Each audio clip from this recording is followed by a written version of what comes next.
Pinocchio is robbed of his gold pieces and, in punishment, is sentenced to 4 months in prison. If the marionette had been told to wait a day instead of 20 minutes, the time could not have seemed longer to him.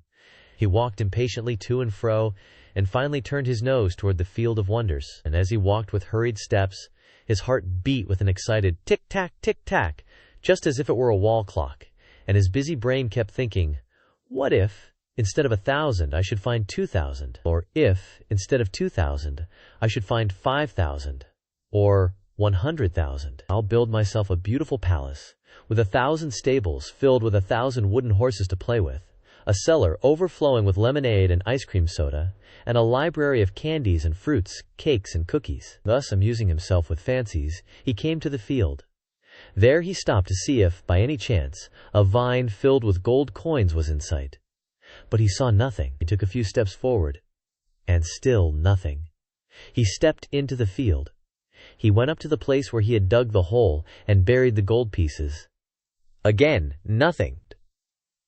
Pinocchio became very thoughtful, and, forgetting his good manners altogether, he pulled a hand out of his pocket and gave his head a thorough scratching. As he did so, he heard a hearty burst of laughter close to his head. He turned sharply, and there, just above him on the branch of a tree, sat a large parrot, busily preening his feathers. "What are you laughing at?" Pinocchio asked peevishly. "I am laughing because, in preening my feathers, I tickled myself under the wings." The marionette did not answer. He walked to the brook, filled his shoe with water, and once more sprinkled the ground which covered the gold pieces. Another burst of laughter, even more impertinent than the first, was heard in the quiet field. "Well," cried the marionette angrily this time, "may I know, Mr. Parrot, what amuses you so?" "I am laughing at those simpletons who believe everything they hear, and who allow themselves to be caught so easily in the traps set for them."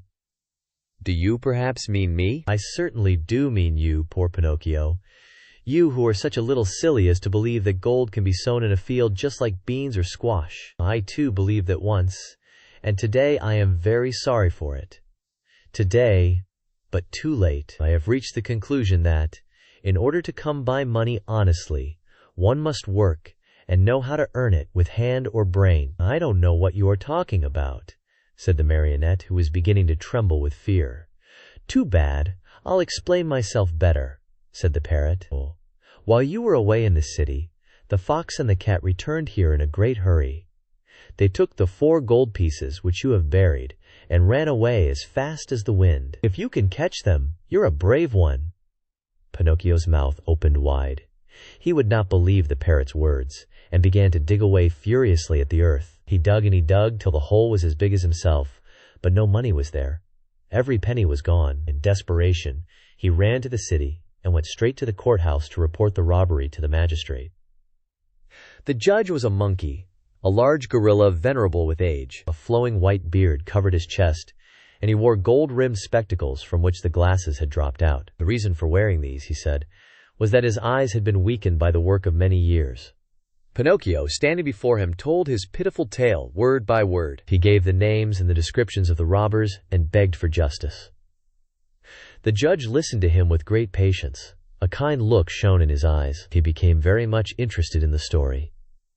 He felt moved. He almost wept.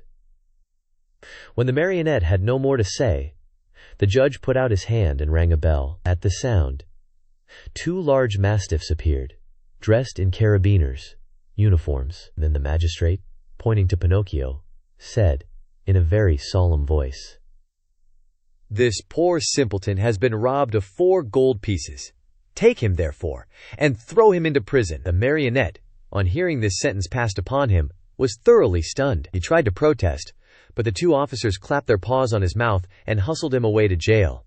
There he had to remain for 4 long, weary months. And if it had not been for a very lucky chance, he probably would have had to stay there longer. For my dear children, you must know that it happened just then that the young emperor who ruled over the city of Simple Simons had gained a great victory over his enemy, and in celebration thereof he had ordered illuminations, fireworks, shows of all kinds, and, best of all, the opening of all prison doors. "If the others go, I go too," said Pinocchio to the jailer. "Not you," answered the jailer. "You are one of those—" "I beg your pardon," interrupted Pinocchio. "I too am a thief." "In that case you also are free," said the jailer. Taking off his cap, he bowed low and opened the door of the prison. And Pinocchio ran out and away, with never a look backward.